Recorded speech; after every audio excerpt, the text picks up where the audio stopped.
Hey everybody, it's time. Go get your snack, get your hydration, and get ready for Phenomenal Woman Rise Up with Terry K. Brown.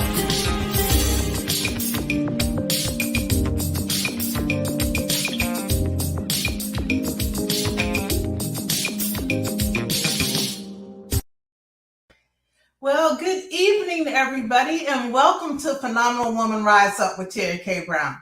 I'm your host, Terry K. Brown. I hope everyone had a great week this week. We have a very interesting show today. You know, I talked to everybody about August being all about the children and preparing them for school. And we had a really great show last week explaining about how important it is to own your home where you live. I hope everybody enjoyed that. And if you missed it, you can catch that show again on my YouTube channel. So if you're on the YouTube channel, don't forget to hit like and subscribe.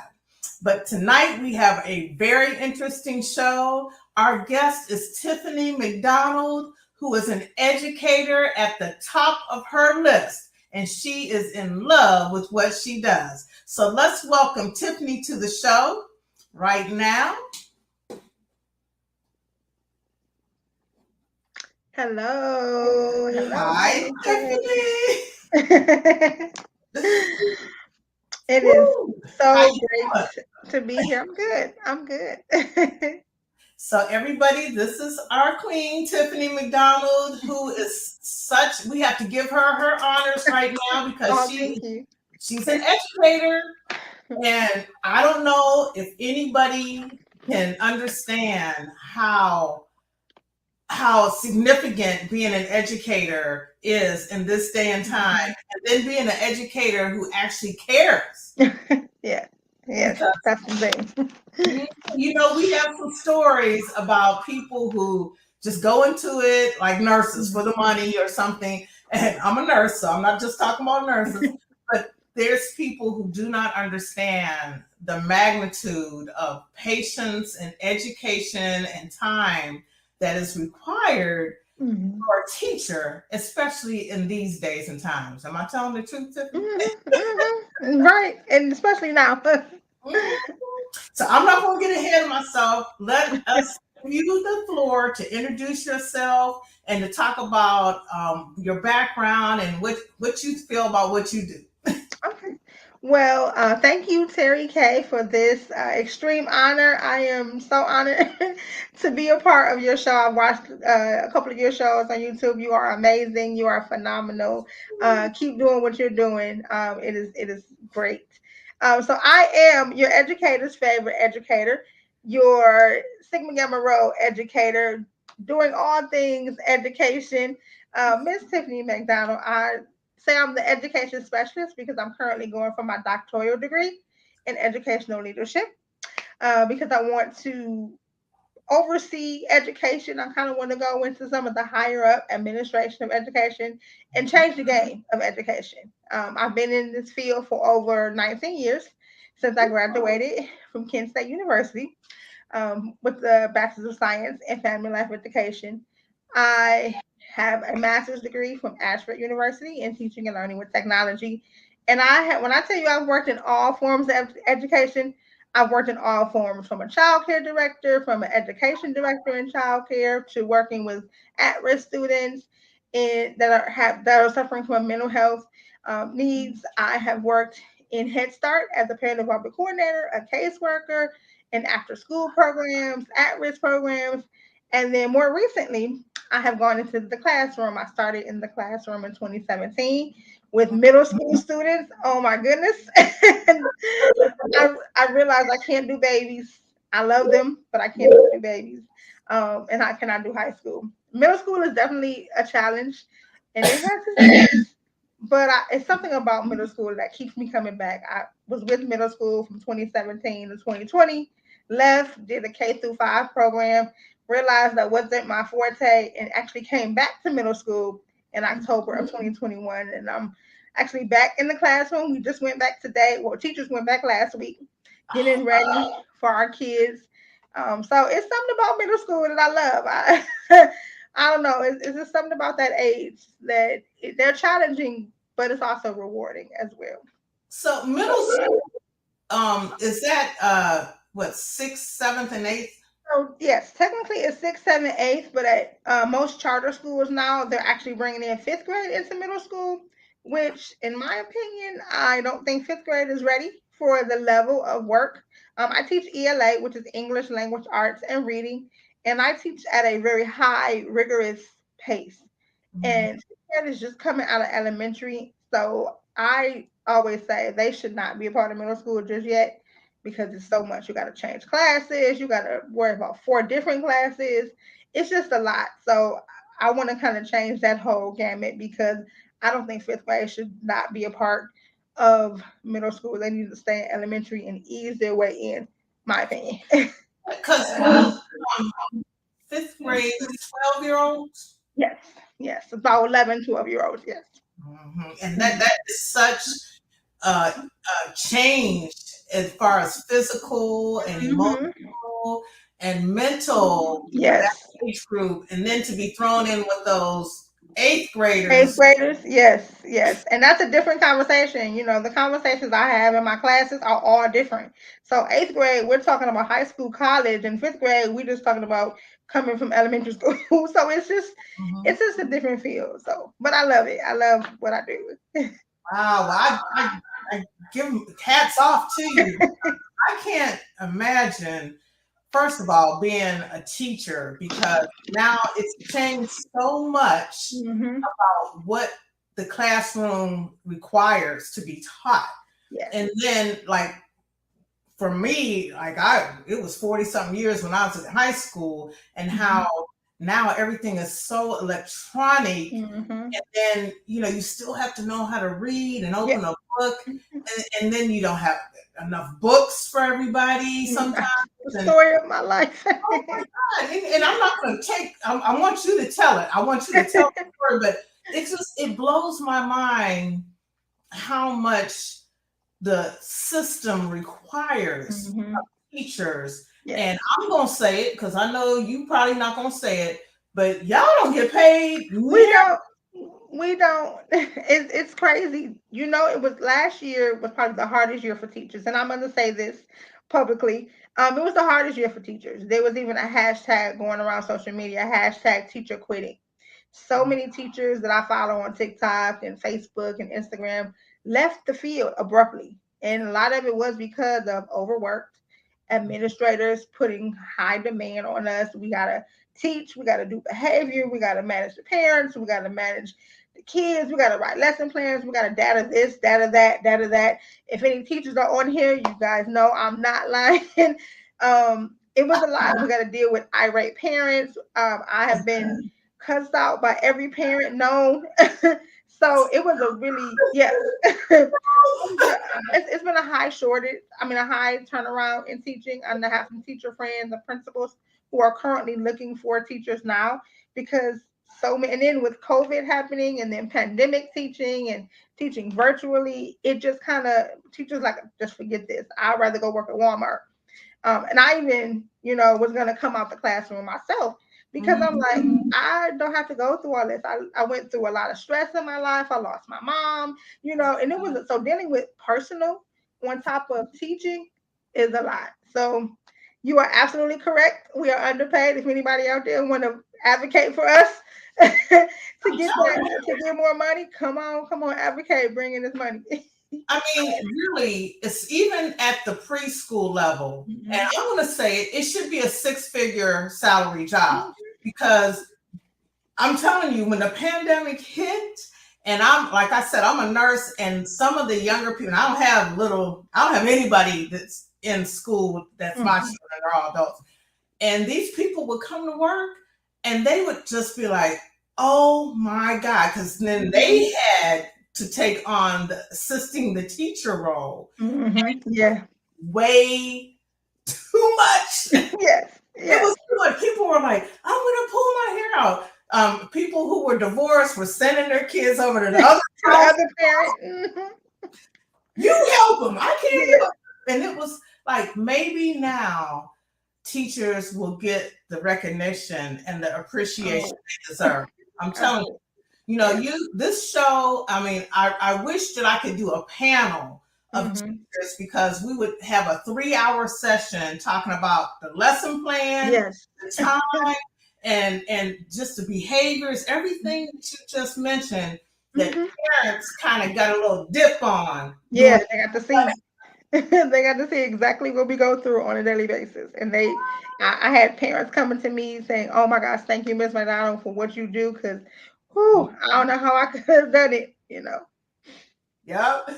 So, okay, we had to get that out. I'm telling you, the parents who understood the assignment during Mhm. the pandemic, I'm sure, like you said, they have been to you like, Yes.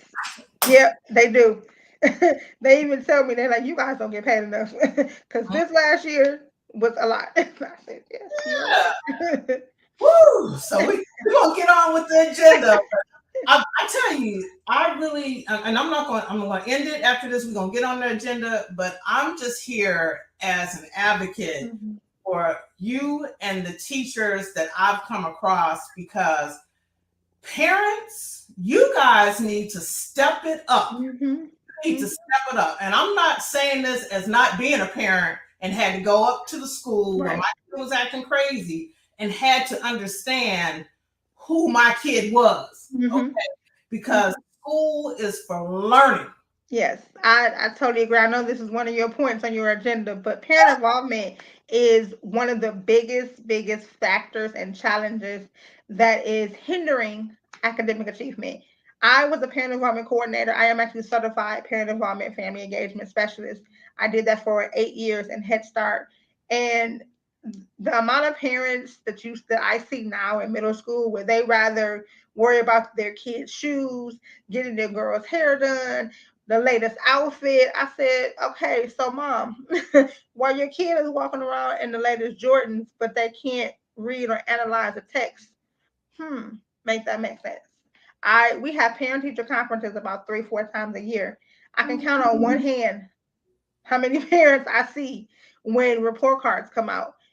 But let us have a homecoming, a prom, some fun event. Oh, we got the whole school coming. We got every parent known. So to parents out there, I want all parents this school year to not be a drive-through parent. This is what I call my parents. Drive-through parents are those parents that literally drive up, open the door, let their kid out, and we never see them. I need all parents to be a dining-in parent. When I teach parent involvement, that's what I call them. Drive-through parent versus dining in.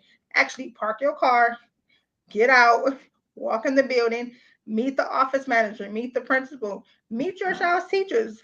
Some of my parents, I don't even know what their face looks like because they don't answer the phone, they don't answer text messages, they don't answer emails, don't even know. And then some parents, we don't even have working phone numbers for our parents. How are you going to bring your baby and enroll them in school without a working number? So this year, to all my parents out there, please don't be drive-through parents. Go meet your child's teacher.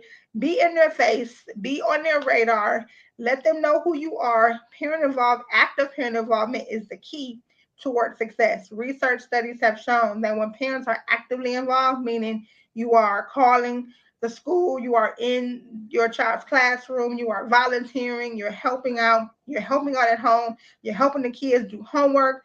Research states if you're doing all that, your child will thrive and succeed at least 25 to 50%. Try it and see. Wow. And so I like the fact that you're putting research behind it. Mhm, A lot of people, mhm. oh, they're just emotional talking about this thing. No, No, this is actual research. My master's thesis was all about active parent involvement and family engagement. And the numbers don't parent like education has been around, parent involvement has been around since like 1900s. And in the beginning, parents were evident. They were there. They were going into the schools. And around the later 1900s, because I'm doing my doctoral thesis on this now, around the later 1900s, like 1950s, 1960s, when you started to see the phase out. Parents started to phase out, parents got younger, grandparents got younger, and you didn't really see parents actively involved.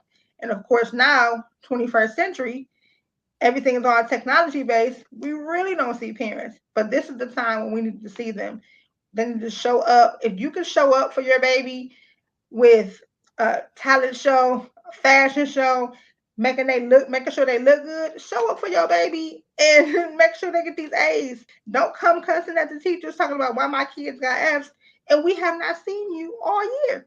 We haven't talked to you. So dine in parents. Be a dine in parent. Come in, sit down, see what's going on in class. Don't be a drive through parent. And that, excuse me, that answers the question about how to have a successful school year. Mm-hmm. I'm telling you, when my kids, and I worked, because people say, well, I work, I did. Okay, I worked, and I worked 2 jobs and everything, and I would, I'm going to give it away. I carried mail for 12 years when my kids were in school, and I would roll that mail truck right up to Lowmont Elementary School. And I can say it because Shaker Police came and rolled up on me one time because I was standing outside trying to tiptoe look in the window to see what my kid was doing during class instead of just walking into school and peeping in through the door. But I had to do a drive-by because I was working. Right. They were going to take me. And I'm like, no, I'm just looking. My child is in. I knew the teacher's name. As a parent, you should know everything. You should know the teacher's name. And nowadays, you can get background checks on the teacher. Yes, you can. That's public knowledge. I'm a parent of a recent college graduate. My only daughter just graduated high school this past June. And when I tell you I was actively involved, and I work 9 to 5, I work in education, but I made sure I was at every open house. I was at every parent-teacher conference. I was even not once she got into middle school, high school, I'm emailing teachers daily. She get a horrible grade. Oh, let me get on the email. Let me get on the phone call. Let me see what's going on. Of course I listen to my child, but let me ask the teacher as well. I'm in the classroom, whatever you need to do. So there are ways to be involved, even if you work 2 or 3 jobs. There's ways to be involved. You just have to be creative. Just at least a phone call or email at least twice a week, Monday and Friday of the week, just to check in. Say, hey, I'm working. I'm sorry I can't get up there, but hey, how's my child doing? And now my grandchildren. Oh, gee, I hate that. I don't know what I'm doing wrong.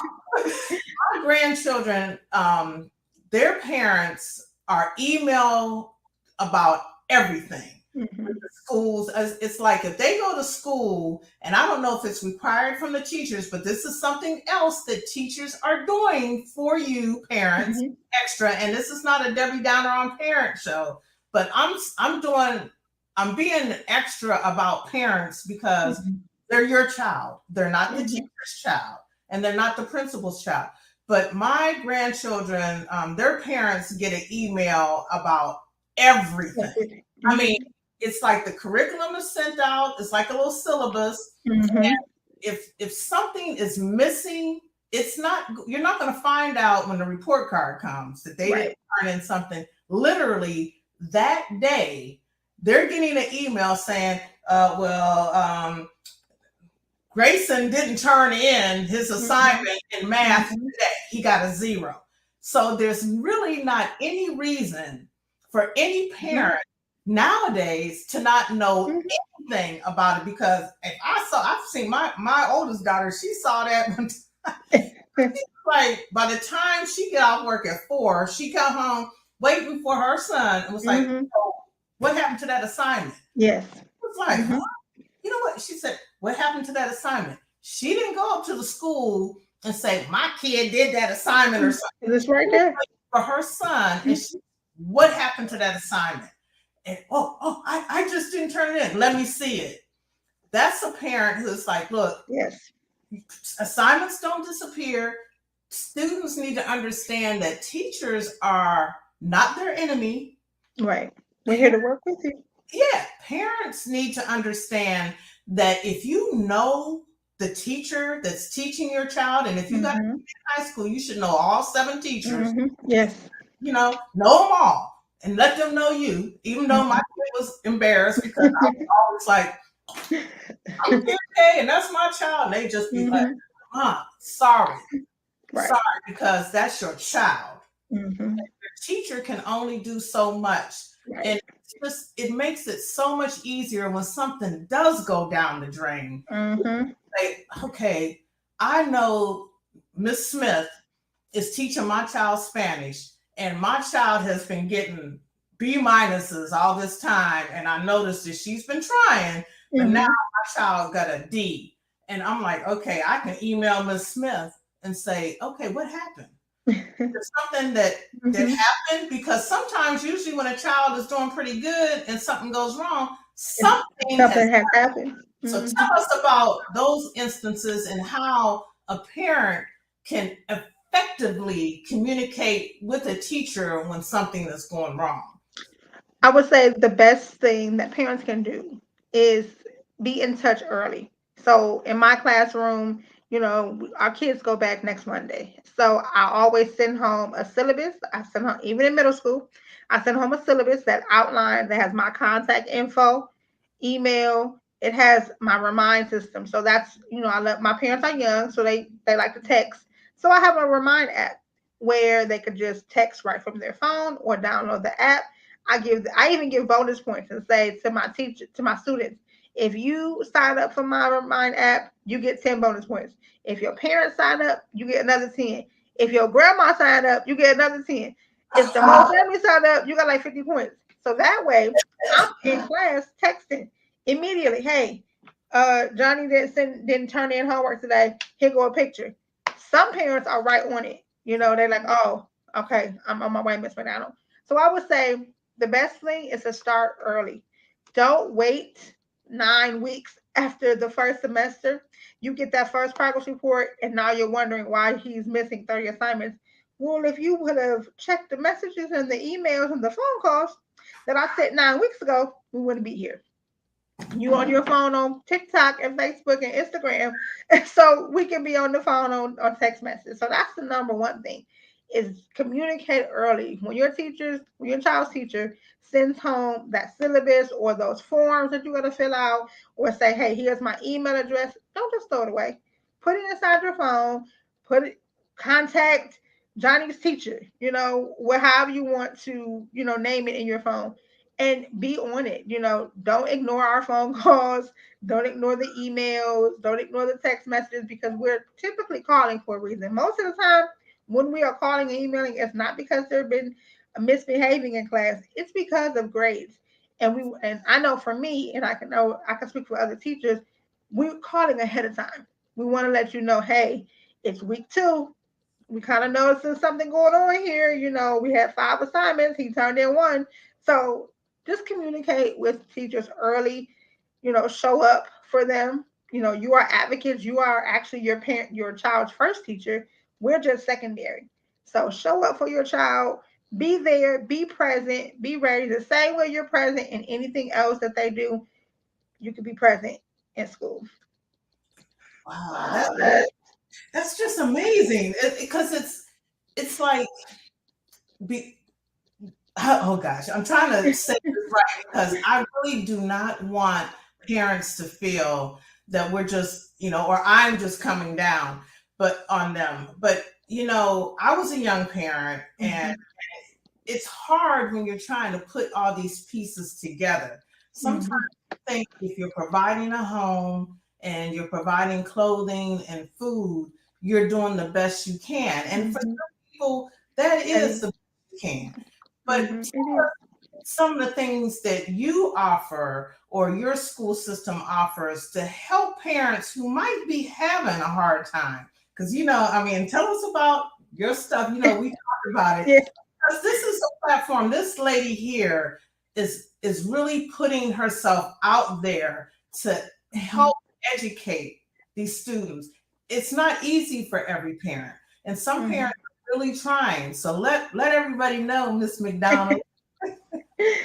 Okay, so for my school, I work at the charter school, East Academy here in Cleveland, Ohio, and I know we just started this at the end of school last year. So if there's any parents in the greater Cleveland area that is in need of fresh fruit, fresh uh, vegetables, salad, different things like that. We have a food pantry every Tuesday afternoon. I believe it's from 1 to 3. I have to get the time, but every Tuesday at East Academy, 15720 Kipling Avenue, where they can just come up, get their fresh fruit and vegetables. They don't need to sign anything. You don't need to bring anything. Just say, "Hey, I'm here for the food pantry," and you could get, your fresh food, fruits and vegetables to help. We all, need some additional assistance. So that's what my school is doing. As far as me, in my business, so I am the CEO and founder of Keys to Success Incorporated, but recently rebranded into Teach Incorporated. And this was a business that kind of just started around the time 2017, March of 2017, when I started teaching. And the goal of my teaching career was to inspire, empower, and enlighten parents and students to achieve academic success. And I say it through the keys. And the keys are the tools, the skills, the classwork, the homework, the project based learning. Those are all the different keys. And if you take those keys, you can unlock any door. So if you take the key to reading, that door can take you everywhere. The key to writing can take you everywhere. I also do resume writing. I create resumes, so that can take you somewhere. So that's kind of keys to success as a whole. I was focused on parents and families, where I would teach or help parents with resumes, cover letters, thank you letters, interviewing skills, so that they can, get the job that they desire, so that way they can help their family and help their child. Also, for the child side, I was doing after school tutoring. I started it virtually during pandemic times, where I would, take about an hour, hour and a half, up to 2 hours, and provide one-on-one and or group tutoring for children grades K through 8 in the areas of reading and writing, because reading and writing is the most critical subject in school. Not to downplay any other subject, because every subject is important, but I do know that reading and writing is the most critical part, mainly because in Ohio we have that state test, and for third grade we have that third grade reading guarantee. So I teach the strong reading skills in analyzing and synthesizing text, and helping children become critical readers, critical thinkers, and critical writers, and take reading to the next level. So that's my after school program. I also do homework assistance as well as test taking skills and helping students to overcome test anxiety, because that's another big thing. I created a whole workbook. If you are on Teachers Pay Teachers, go to my store, Teach with Teacher Toys, and I have a test anxiety workbook that can help your child with, understanding what test anxiety is, getting those thoughts out of their head, and then coming up with what I call a cheat code of how you can manage your test anxiety. So then recently, this past summer, as I was doing tutoring, and I kind of shifted some gears a little bit. Education is always a paradigm shift. So I kind of took a paradigm shift and realized that I wanted to do more for our teachers, because I know that many teachers are getting burnt out, they're getting stressed, they're getting tired. So I rebranded Keys to Success into Teach. And Teach actually stands for Helping Thriving Educators Achieve Classroom Harmony. And what that means is I want to help my teachers everyone sing the same song. So I want to help the teachers sing the song to the students sing the song to the parents sing the song to the administrators sing the song to the teachers. Because I've noticed in the classroom and in schools that administrators are talking one thing, teachers are saying another, parents are over here with something else, students are over here with something else, and nobody is harmonizing at all. And what do we have when there's no harmony? We have this achievement gap. We have low test scores. We have students that are 2, 3 grade levels behind. We have eighth graders that read at a first grade level. So the purpose of Teach Incorporated is to help teachers be able to teach outside the box. And that's actually the name of my YouTube channel. And teach outside the box means, just because your principal gives you a box, they say, okay, you have to teach Common Core Standard. Okay, I am giving real life practical strategies that help teachers take those Common Core standards and teach it how they feel it. One reason why I'm very successful in middle school English, language arts, and readings. And not to brag too much on myself, but my school actually went up by 22 points. They went from 47 all the way up to about 67, 77% in their PI scores in reading. It's because I take Common Core standards, I'm sorry, and ready reading curriculum and teach it the way I feel it. I use a lot of project based learning. So, one of my activities, we read a nonfiction text, and I teach you the skill of finding main idea and summarizing. And then my kids make a cereal box based on the book that they read. I had about, I think 1 year, I had 70% of my students complete the activity. This past school year, I think I had a lower number, about 50, 60%.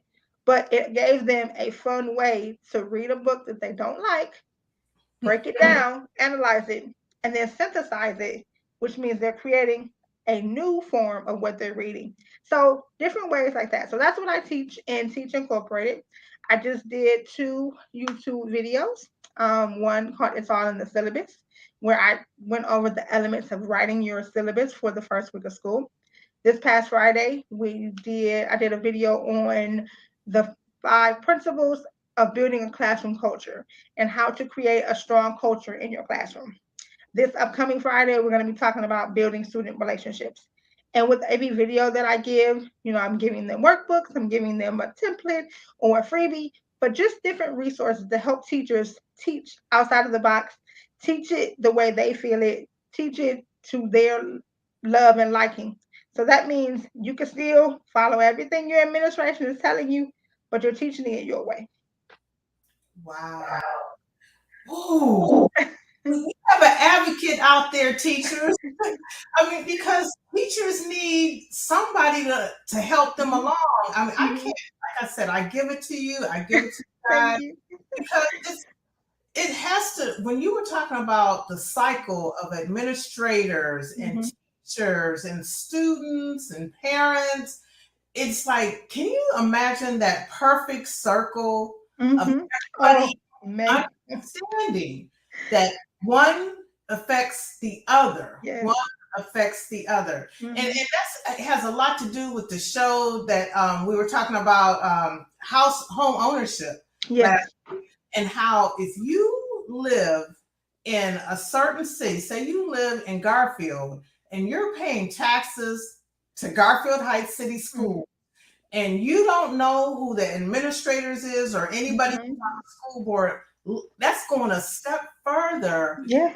knowing who the teachers are or who the football coach is. And kudos to the football coaches. Yes. Yes, of course. But it's like, if all of you know that everybody is concerned about being successful for the student, a perfect, I mean, the percentage. Perfect world. Yes. Yes. And I can say this because I've seen many areas of teaching. I've seen the public school, I've seen the charter schools, I have seen a little bit of the private schools, I've seen the daycares, I've seen the child care centers, and we're all on different pages. Like I said, the administration is there focused on enrollment and data, which is very important, but Yes. not necessarily focused on the needs of the teachers. Teachers want the babies to learn, but then we have parents who don't know how to help their child. And like you said, if we all can come to the table and hear and sing the same song, oh my goodness, academic achievement would be 100%, 200%. There wouldn't be students that are 3 grade levels behind. We would have successful students. We would have no child left behind. It would just be amazing. And that's what I want to do in Teach Incorporated, is really just provide those resources to teachers to help them, advocate for themselves, advocate for their parents, and be okay with going to the administration and say, okay, listen, I have this great idea.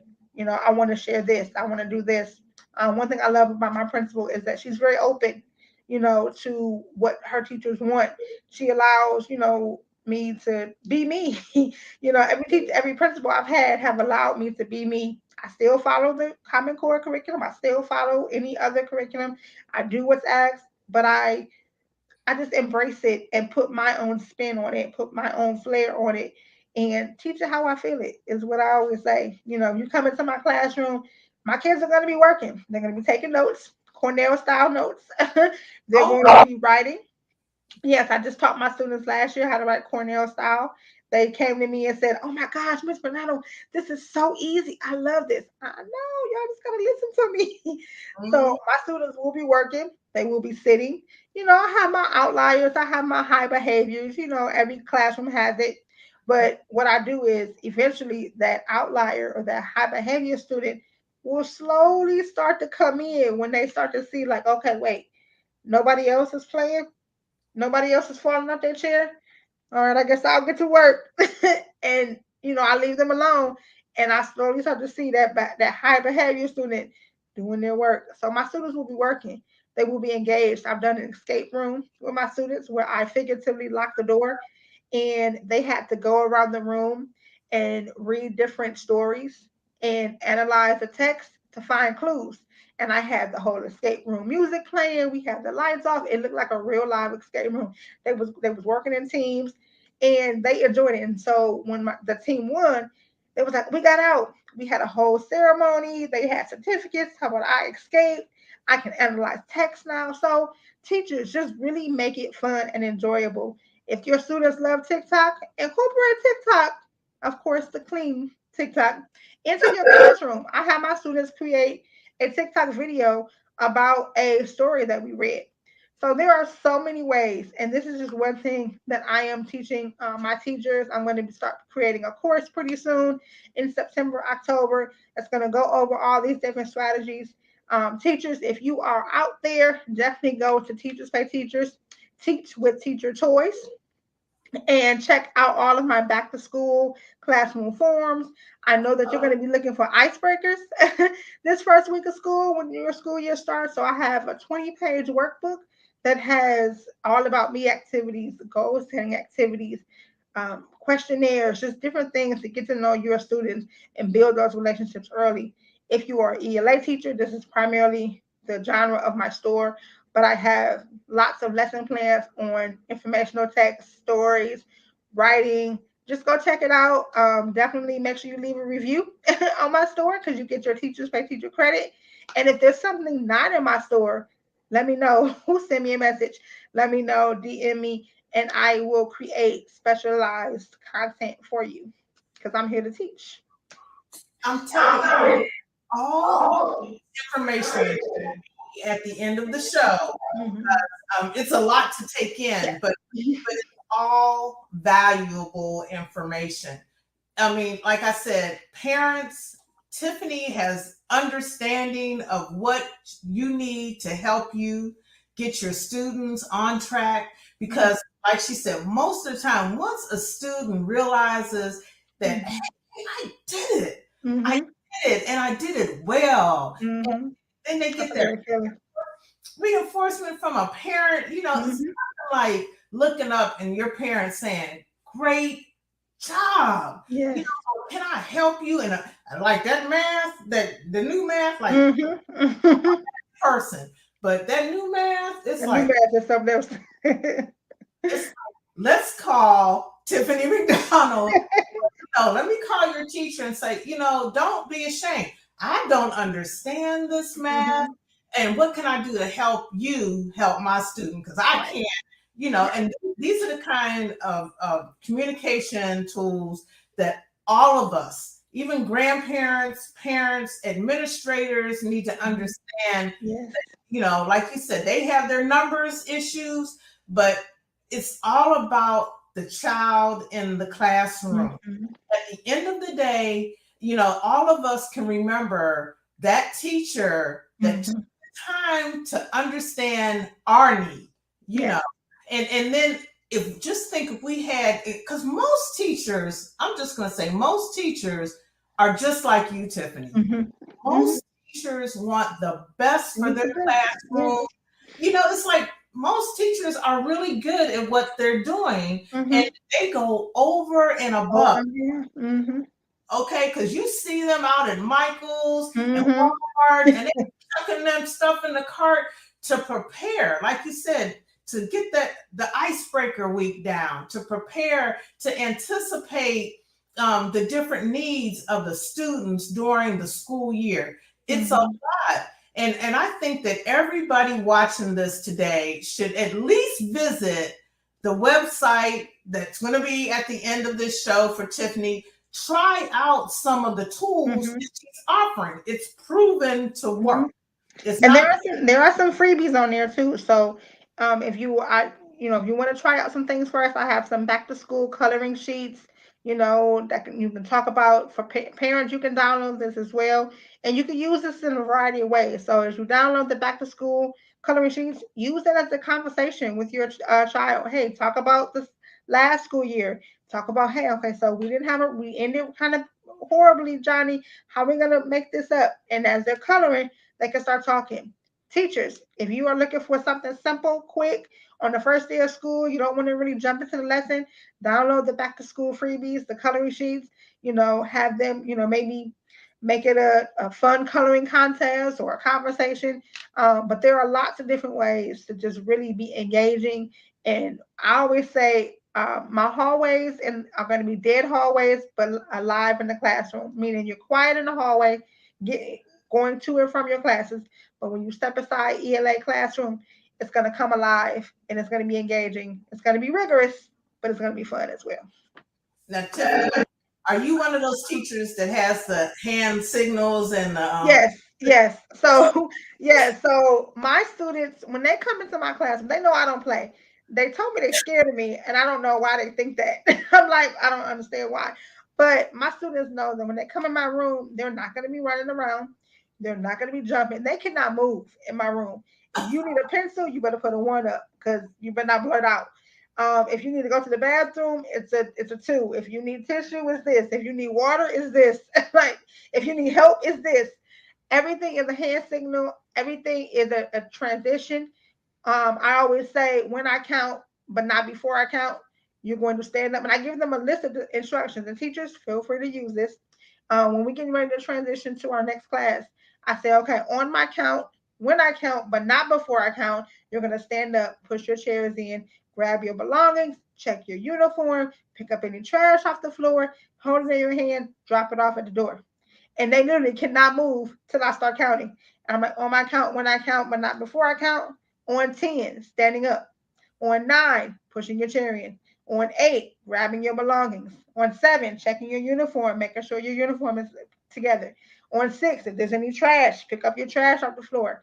On 5, you should not be behind your chair. And of course, I have those students that kind of moving a little slower. I'm like, okay, I'm waiting on 3. On 4, you are standing by your chair, you are quiet.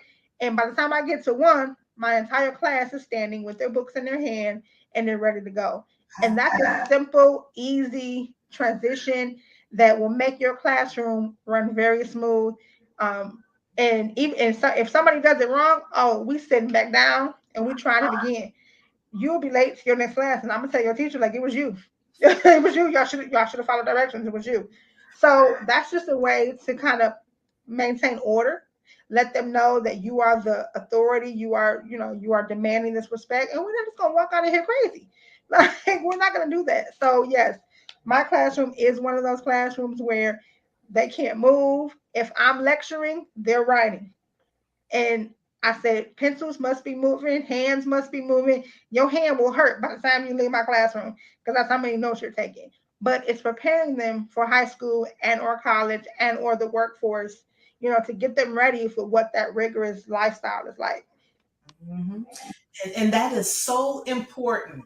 That is so important to have some type of structure Mm-hmm. early on, Mm-hmm. because if you cannot function properly in school, you will not function Yes, properly I in the totally agree. world, because either I'm going to teach you or the Mm-hmm. world is going to So the teach word will teach you. Yes. you. The world don't care about you. Mm-mm. Not understand. I wasn't taught that when I was growing up. They do not care. I don't care. So it's this show is very, very valuable for not only parents with children in school, for people who see children coming back and forth to school, Mm-hmm. so you can understand that things have changed. And Mm-hmm. A lot. and also teachers, y'all have to help each other. And Tiffany Yes. is throwing so much value out to you guys today. I hope y'all are paying attention because it's important to build on everything that everybody can learn from someone who's in their shoes. Mm-hmm. So I'm going to ask you to give us 3 important things as parents that we can do to help you teachers. Now, you've talked about some things, but right now, immediate to get the school year started off. 3 things that as a parent, because a lot of parents out here are responsible. Mm-hmm. They do want to know what's going on with their children, and they do answer the phone, Mm-hmm. they do turn text. So what top 3 things can a parent do to help get the school year started off? And it doesn't have to be so much in the schoolroom. It might be like a certain time that middle school kids need to be asleep, stuff like that. What 3 things? And I'm throwing it out there.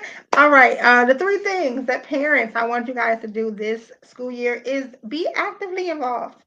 And that comes in many, that's a general statement, but invest in your child. I used to say this phrase in Head Start. Ask your child, if your child comes to you and say, Mommy, can I have a quarter? And you're like, a quarter? Yeah. That means you're giving a quarter of your time to your child. So this school year, give your child a quarter. No matter of fact, give your child $1.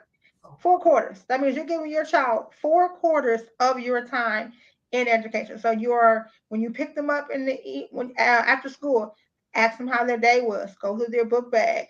Look at their homework with them. Read to them every night.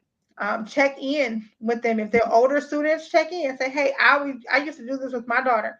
I used to pick her up from school and I would say 3 things. First of all, I would say, how was your day? Then she would have to answer 3 things. What is the one good thing about today?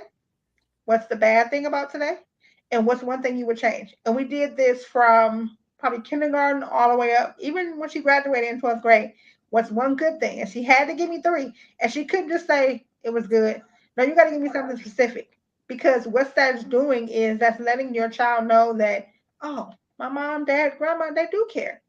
And if more parents did that, then I think a lot of the bullying in school would subside because you would see, oh, okay, she had a really bad day 3 days in a row. This child keep picking on her. Let me go figure out what's going on. So I would say talk to your child. So just investing, talking to your child, being actively involved. Number 2, communicating with the school. When you get that email, that contact, really pay attention to it. Maybe even you take the initiative to say, okay, hey, I'm just checking in.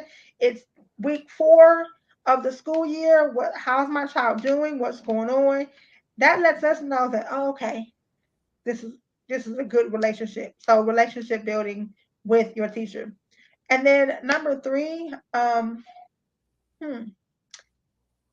would just say just be there, letting your child know that I do care. Yes, mommy, daddy may be working a lot, but I care. I'm here for you. So letting your child know that you're there. So just to kind of reiterate, investing in your child, talking with them, letting them know that, what's going on, asking them 3 questions, what's good, bad, what would you change? Communicating with your school, your teachers, letting them know who you are, and then just being present and being an advocate because you are your child's biggest advocate. Absolutely. And these sound like simple things, and some people say, well, everybody should know that. No, everybody doesn't know that. And I'm just here to tell you, like I said, I was a very young parent and trying to work and trying to just get them to school with clean clothes and things like that. Yeah.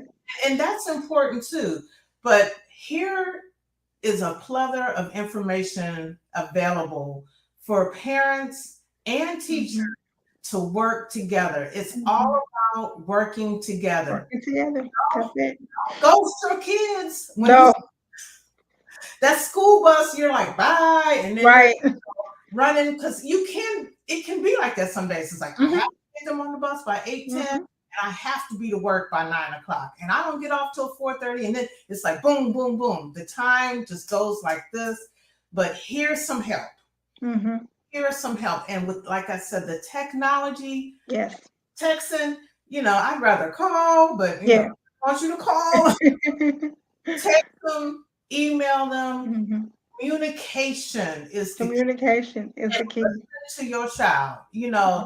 A lot of young people that I've run across, and they call me Miss Terry now, and it's like, oh, okay, I'll receive it. Right. For a young child to say, Miss Terry, I don't like school. And the next question coming out of my mouth is, Hmm. well, why? What's going on? And Hmm. then wait for the answer. And wait for the answer. Yeah. But as a parent, you have got to that 3-question thing you said is like gold. I That wish is. I had done that every Yeah. day. You'd be surprised on what your child will answer if you say it right. How was your day, Maria? What's going on? What's one good thing you did? What's something exciting that you did? And let them, and then allow them to talk and say it how they feel it. And then, oh, that's awesome. Let's hope we can have another good day. Was there anything bad that happened today? Anybody hurt you? Any mistreatment? And that's all kids are looking for, is an opportunity to share. And then say, okay, well, we're going to work on this bad thing. So what's one thing that we can do tomorrow to fix that? So that means you're getting to know them, you're finding out what's happening, and then you're offering a solution. Trust me, if you do it for a week, you will start to see a difference in Yes. 1 week. Of course, 30 days, but if you do it for a week, you're going to start to see. And depending on you, they're going to start looking for that. If you do it every single day consistently at the same time, and if you miss a day, they're going to be like, oh, Mom, we didn't ask our questions. So I would have to say that's the number one key thing for this school year is just talk to your child daily at the same time, whether it's in the car, whether it's at the dinner table, whether it's right before bed, but make sure you talk to them about their school day.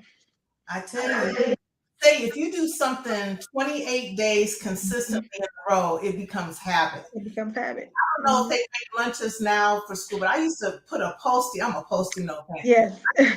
Post-it note in my children's lunch or in Mhm. their book bag, and just be something goofy. And, Yes. and when they got in the middle school, they was like, at kindergarten, elementary, they were cool. Oh, my Yeah. mom. In middle Right. school, they was like, okay, you know, what Yeah. I'm doing. I did the same thing with my daughter. Of course, middle school I had to stop, but elementary school I would put like a little note Yeah. in her book bag or something, or when I packed her lunch, a little smiley, something to let her know, and it always made her smile. Of course, middle school and high school, um, I had to pull it out of her, but but that does make a difference. It does. It makes a tremendous difference. Parents and teachers, there you got it. This was thank you, Tiffany. Thank you. Thank you for having me. Good anyway, but we could just keep talking about it. Yeah. But I was told, you said, girl, you could talk. Well, but this show was great. I think that everybody who's watching can take something from it. Now, I have no children in school, but now I have a little bit better understanding about the struggles teachers have Mhm. and the struggles some young parents have. And I can be a little bit more understanding, give a little bit more grace to some of these parents, Yes. and definitely to the teachers. Yes. And as an older person, that's what I feel like my job is, to be a sounding board for them and to give them an understanding that things have changed. Yes. And don't expect things to stay the same. Right. And be a supportive grandma Mm-hmm. for the parents, for the students, and for the teachers. So if people are saying, well, I don't have no little kids, you still have Yep, you can still play a part. Yes.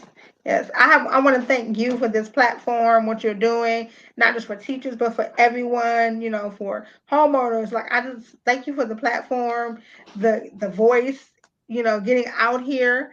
This was a great fun. I enjoyed myself. Like I said, I could talk education all day long, but this was great. I hope that your audience, got something out of it. Took a little bit, out of this.